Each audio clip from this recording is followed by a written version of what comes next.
Bonjour tout le monde, j'espère que vous allez bien. Bienvenue dans cet nouvel épisode de Sur la Caravane.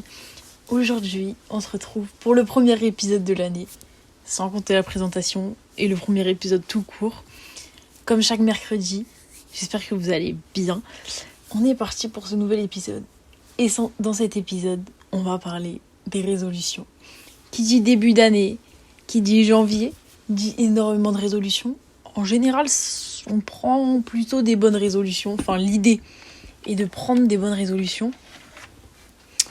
Et aujourd'hui, je vais vous parler de ça. Et vous allez me donner votre avis, évidemment, en commentaire, si ça vous fait plaisir. Ou dans l'espace communauté. Je lis tout, évidemment. Alors, les résolutions, c'est comme chaque début d'année. Le 1er janvier, il y a du monde à la salle de sport. Ça, c'est une certitude. Les gens ont envie de prendre des résolutions, je pense, parce que on le prend chaque nouvelle année, mais en vérité, on pourrait le faire tous les mois. Tous les premiers du mois, on pourrait se dire, tiens, ce mois-là, je fais ça. Tiens, ou chaque début de semaine, même cette semaine-là, je fais ça. Et là, on base ça sur une année, donc ce qui est beaucoup plus long, et donc beaucoup plus difficile que de se mettre un objectif sur une semaine ou un mois. Gardons l'exemple du sport. Tenir du sport sur une année, je vous dis pas que c'est extrêmement compliqué, mais je vous dis pas que c'est extrêmement simple aussi. Mais se dire, tiens, tout le mois de février, je vais faire du sport, c'est quand même plus simple que se dire, toute l'année, je vais faire du sport. Quand vous avez un gros problème, vous le décomposez en petits problèmes, et ça vous donne des choses beaucoup plus simples à surmonter. Et je pense que c'est la même chose pour les résolutions. Finalement, on prend un abonnement à la salle de sport pour la motivation. En général, on a vu quelque chose qui nous a motivés, qui nous a donné envie. Mais je pense que c'est peut-être pas la meilleure des idées. Déjà, pour moi, et je vous le dis mot pour mot, une résolution de début d'année, c'est voué à l'échec. C'est clairement voué à l'échec. Et je vais vous expliquer pourquoi. Vous pouvez ne pas être d'accord et il n'y a pas de souci. Et j'aime les gens qui sont pas d'accord avec moi, c'est ça la vérité. Je les aime ces gens-là. Parce que ça fait réfléchir et j'ai envie de réfléchir un peu, voilà. Mais c'est vrai que j'ai fait ce constat l'année dernière en fait. J'ai fait ce constat l'année dernière et ça fait plusieurs années que j'y réfléchis. Une résolution en fait, on se la donne en début d'année et vous voyez... Ok, je vais vous prendre un exemple tout bête. On continue sur les salles de sport. 1er janvier, il y a du monde. 1er février, il n'y a plus personne. D'accord ? J'extrapole évidemment mon exemple. Mais vous le voyez comme moi, début janvier, les salles de sport sont complètement remplies. Dû à cette motivation pour moi. Mais une motivation, c'est temporaire. Une motivation, c'est pas quelque chose sur du long terme. Ce qui va faire que une bonne habitude, mettons, ou une habitude tout court se crée, ça va être cette récurrence, évidemment, parce que c'est le concept d'une habitude, mais cette discipline aussi, et cette autodiscipline, on y reviendra dans un autre épisode, mais je pense qu'elle est vraiment nécessaire, en fait, pour le développement de cette habitude. Par définition, une motivation, c'est ce qui pousse quelqu'un à agir. Donc, mettons que vous avez vu une vidéo ou un corps de rêve, le corps dont vous rêvez, et ben c'est ça qui va vous pousser à agir. C'est donc, par définition, ce qui vous pousse à faire cette chose, pas à continuer ou à... Je sais pas comment vous l'expliquer, mais ça vous pousse à faire cet acte, ça vous pousse à le faire, mais d'un autre côté, rien ne vous pousse à le continuer en fait. C'est tellement plus simple de s'arrêter que de se faire violence et continuer, que c'est la solution de facilité, j'ai envie de vous dire.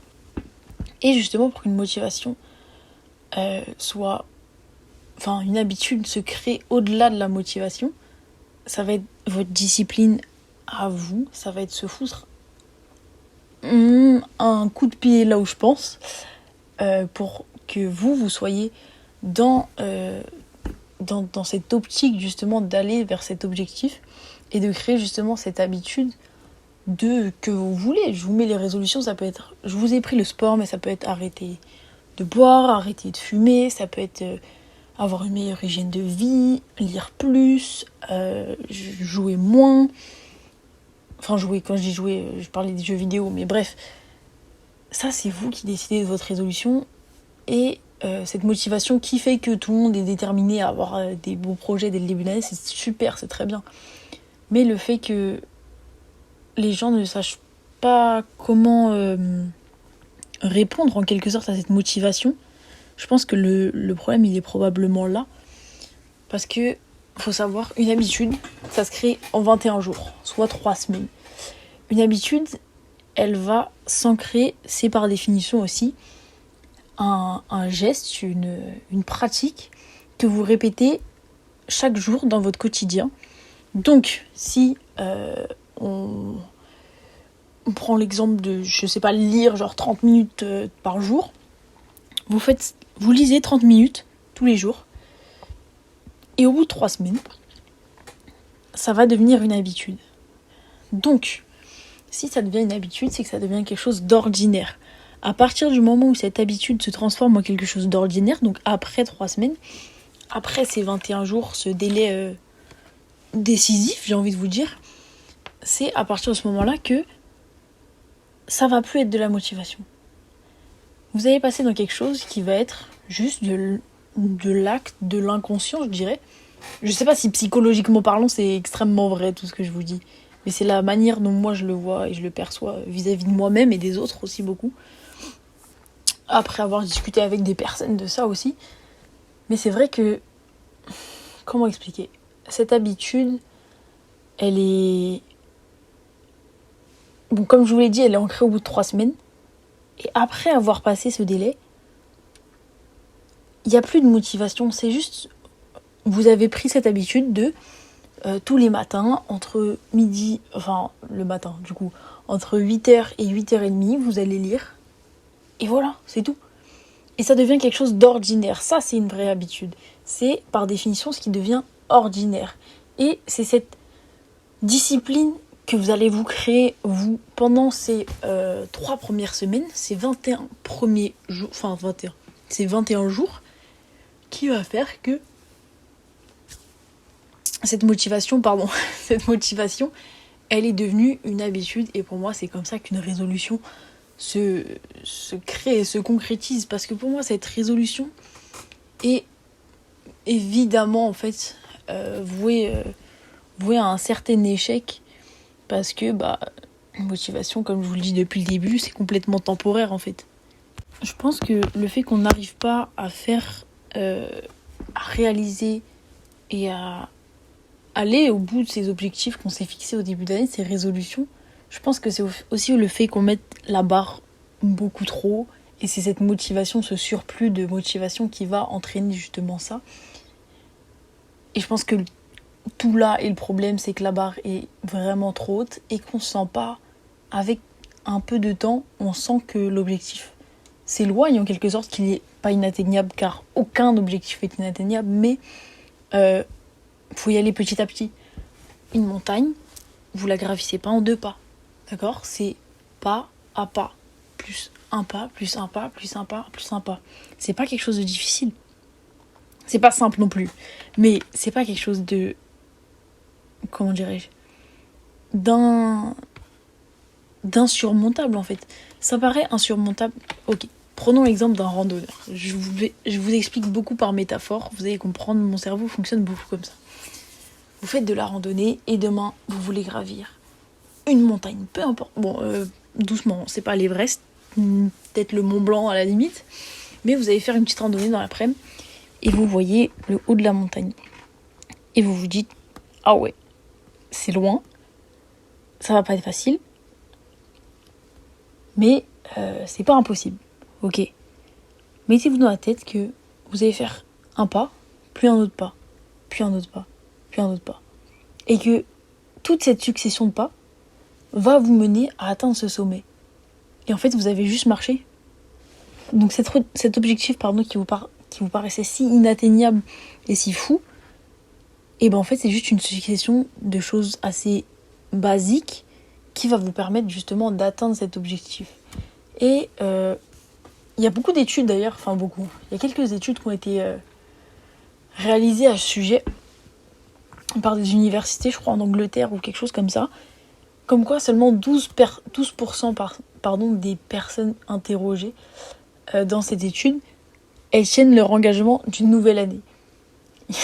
En gros, c'est une étude menée sur des étudiants, et il y a des étudiants qui disaient que cette cigarette, c'était la dernière, et qu'après le 31 décembre, on fumait plus.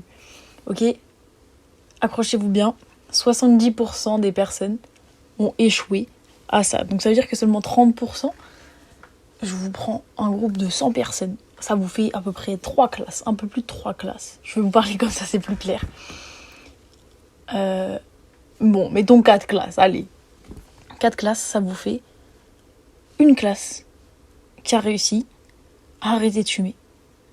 Alors qu'ils fumaient tous des fumeurs pas modérés, hein, des fumeurs. Mais ce qui fait que je pense cet objectif était compliqué, d'un point de vue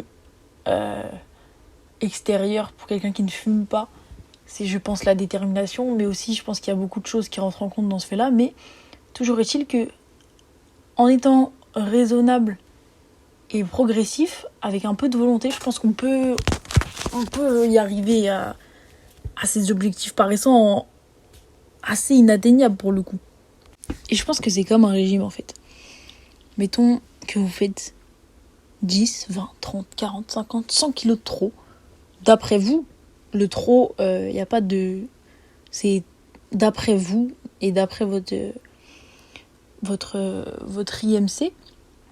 Je pense que... J'ai eu un bug, pardon. Je pense que cette vision que vous avez, vous voulez la réduire et complètement la changer.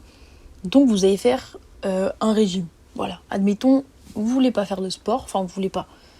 Vous avez peut-être pas le temps, ou vous n'avez pas la volonté, la motivation, ou vous pouvez peut-être pas aussi. Pour X ou Y raison, du coup vous décidez de faire un régime. Et ce régime, il va être assez... Comment dirais-je ? Assez dur, assez restreint. Ce qui va faire que, au bout d'un certain temps, vous allez quand même très vite vous égarer. Et je pense qu'aux premières occasions venues, vous allez sauter sur l'occasion pour vous désaxer de ce régime. Et c'est là où est le problème, c'est que c'est trop dur en fait. C'est mentalement assez dur de se dire demain j'arrête tout, mais tout, et je dois le faire et je dois continuer cet objectif. Le dire c'est une chose, le faire c'est autre chose. Que c'est comme tout.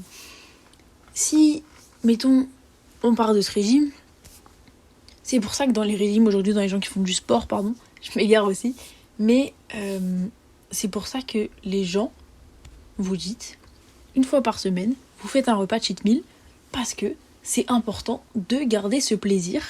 Et vous voyez qu'on ne vous le met pas une fois par mois, parce qu'une fois par mois, c'est très peu. On vous le met 4 fois dans un mois, une fois toutes les semaines. Et rien que ça, ça fait que vous allez au fur et à mesure réussir à atteindre vos objectifs sans enlever le plaisir. Il faut savoir que c'est Michel Simès qui disait ça, dans un podcast justement, qui disait que il ne se prive jamais, il se fait toujours plaisir, et je pense que c'est le plus important. Il se fait toujours plaisir, il fait toujours ses excès, il dit aux gens, faites vos excès, mais compensez-les. Si vous avez mangé une éclair au chocolat de plus hier, et ben c'est pas grave. Vous en mangerez peut-être pas aujourd'hui, et vous irez marcher peut-être un peu plus longtemps. Ou vous allez rajouter 10 minutes à votre séance de sport. Ou, je sais pas, mais vous allez faire en sorte de compenser cet excès. Là, je vous parle de nourriture par exemple, mais vous allez faire en sorte de compenser cet excès pour que justement vous gardiez cet équilibre. La notion d'équilibre, c'est très, très réfléchi aussi, et on en parlera. Mais c'est vrai que je pense que c'est vraiment nécessaire de se fixer des, entre guillemets, demi-objectifs sans pour autant perdre son objectif principal de vue. Vous voulez faire votre marathon en avril, fixez-vous d'abord le semi-marathon. Et après, vous irez au marathon. Vous voulez arrêter le sucre dans votre café, mettez d'abord un demi-sucre avant de tout arrêter. Je pense que c'est trop brutal et c'est trop net. Et c'est justement cette rupture trop importante et conséquente pour l'humain et pour notre cerveau et pour notre habitude qui s'est créée, qui va faire que vous allez avoir du mal à justement continuer et tenir cette finalement bonne résolution. Mais c'est vrai qu'en tout cas, comment dirais-je ? Je dis toujours que c'est voué à l'échec. Elles sont pas toutes forcément vouées à l'échec, mais ça va être la manière dont vous allez les entreprendre qui va faire que. Mais c'est vrai que, par exemple, le 1er janvier, c'est une manière de se dire, c'est une nouvelle année. 2023, bon là on est en 2024, donc je réalise toujours pas d'ailleurs, mais 2023 est du passé, et on passe à autre chose. Maintenant, on regarde devant nous, en vivant dans le présent.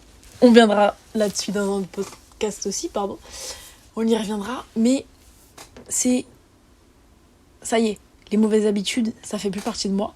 Et je veux instaurer ces nouvelles habitudes, et c'est très bien. Et ça peut être ça tous les mois, enfin pas tous les mois, mais ça peut être... Ce changement peut parvenir. Ils me correspondent pas les mots. Mais vous avez compris, il peut survenir. Survenir, je crois que c'est pas mal. Il peut survenir, peut-être pas tous les mois, mais il peut survenir, je sais pas, on est fin février. On est le 20 février. Et vous vous dites, au mois de mars, ça y est, je prends cette résolution. Ou on est vendredi et vous en avez marre d'aller faire des cafés tous les soirs parce que vous perdez trop de thunes et parce que vous travaillez pas assez du coup. Mais ces cafés, ils sont nécessaires. Avant de vouloir arrêter les cafés, quand j'oublie les cafés, c'est genre un café entre amis. Pas la boisson, un bar si vous préférez. Mais n'arrêtez pas radicalement. Faites-le petit à petit. Et je pense que c'est là-dessus ce sur quoi on devrait partir et on devrait se mettre en accord là-dessus, c'est allez-y à fond, mais mesurez quand même vos objectifs d'une certaine manière, sans les surestimer en fait. Parce que je pense que le problème il est là, c'est que on surestime beaucoup trop nos objectifs. Enfin, non, on surestime pas nos objectifs, on surestime peut-être nos capacités qui sont... Comment dirais-je ?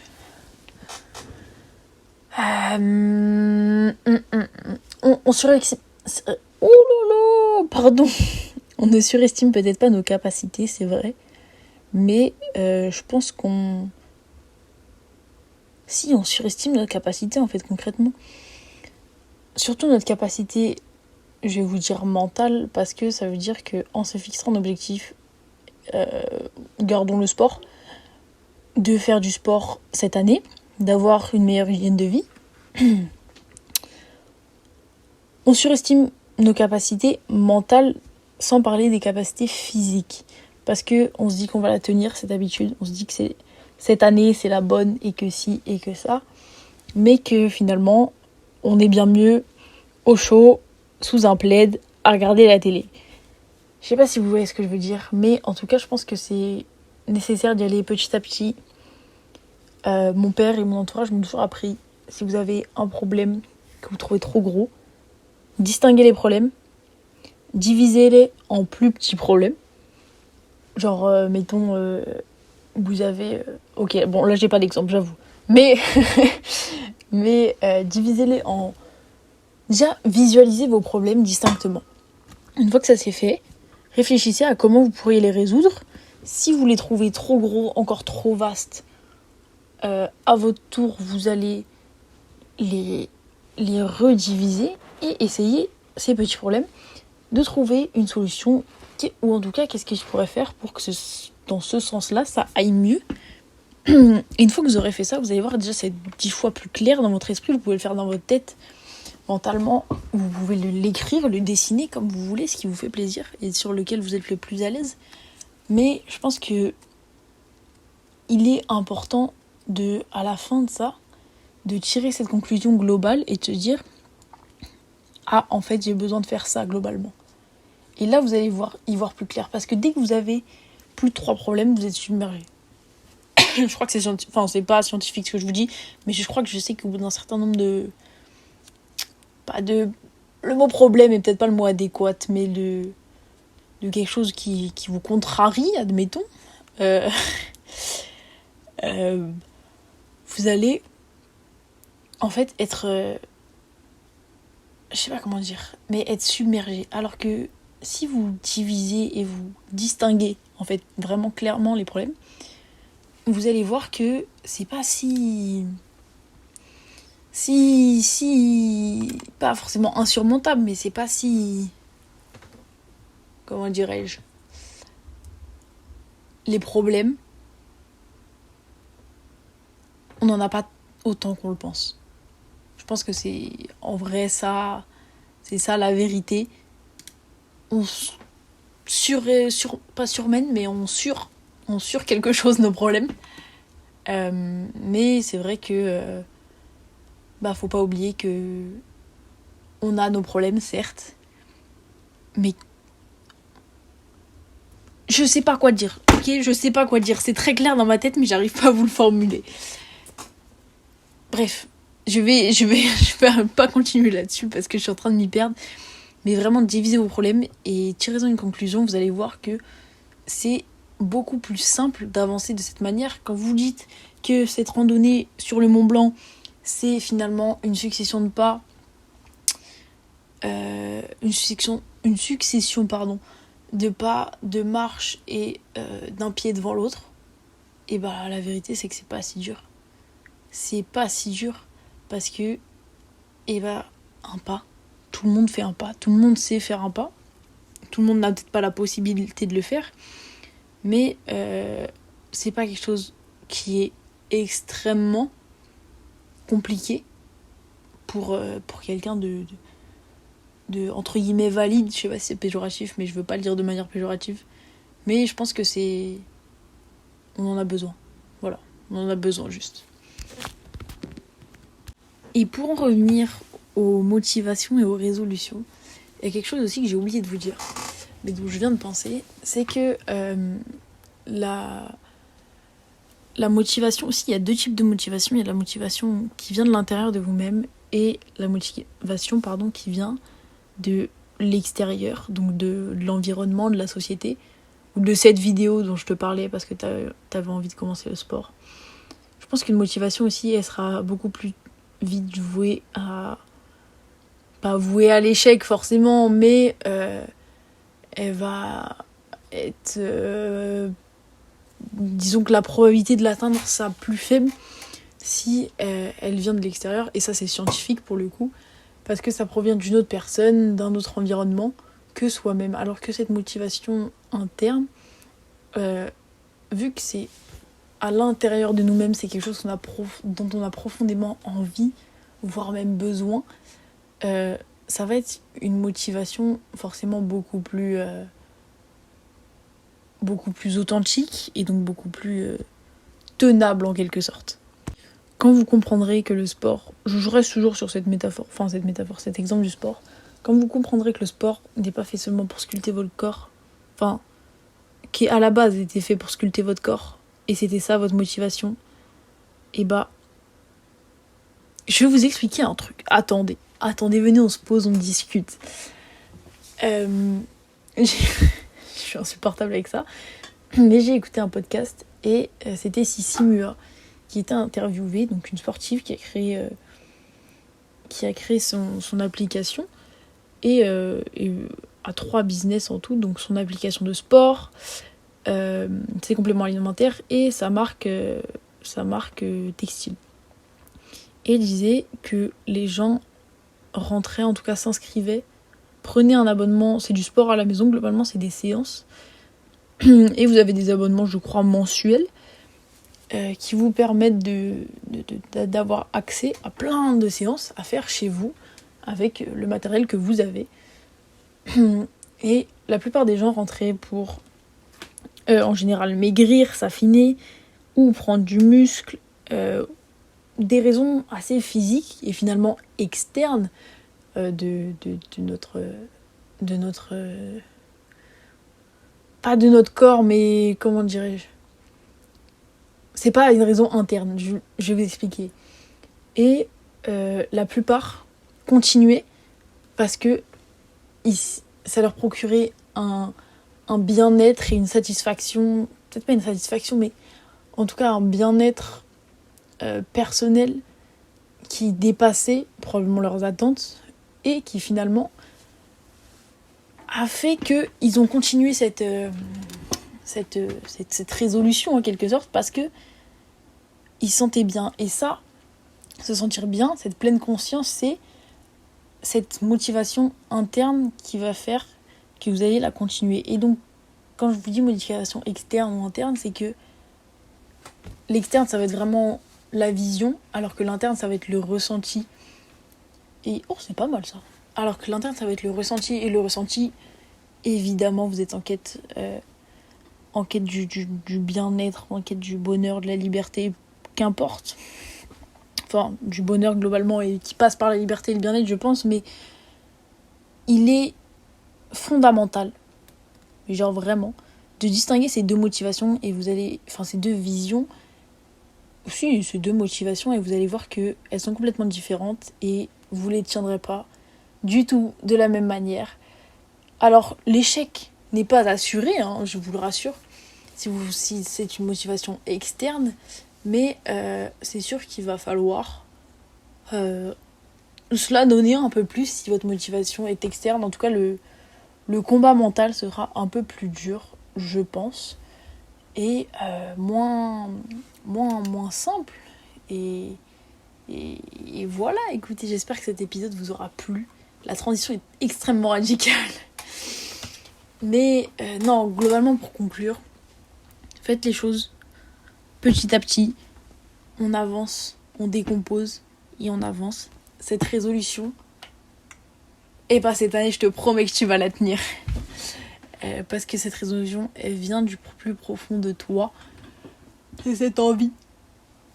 Ou cette envie de faire des sous, ça va te rapporter, de créer cette entreprise, ça va te rapporter une occupation, un bien-être, un sentiment de satisfaction après avoir généré cet argent. Et cet argent, c'est externe, mais pas cette motivation, mais cette satisfaction personnelle, elle est interne, et c'est ça qui va faire que vous allez avoir envie de continuer et de consacrer à plein votre temps, à plein régime, à continuer à évoluer sur cette entreprise ou sur ce business. Bref, c'était très vague ce que je vous ai dit, mais vraiment, allez-y, petit à petit, et n'oubliez surtout pas pourquoi vous avez commencé. C'était Sur la caravane, j'espère que vous avez kiffé cet épisode. N'hésitez pas à me dire, à me faire vos retours dans les commentaires, je les lirai avec grand plaisir. Sur ce, on se retrouve pour un prochain épisode très bientôt. Je vous fais des bisous, ciao.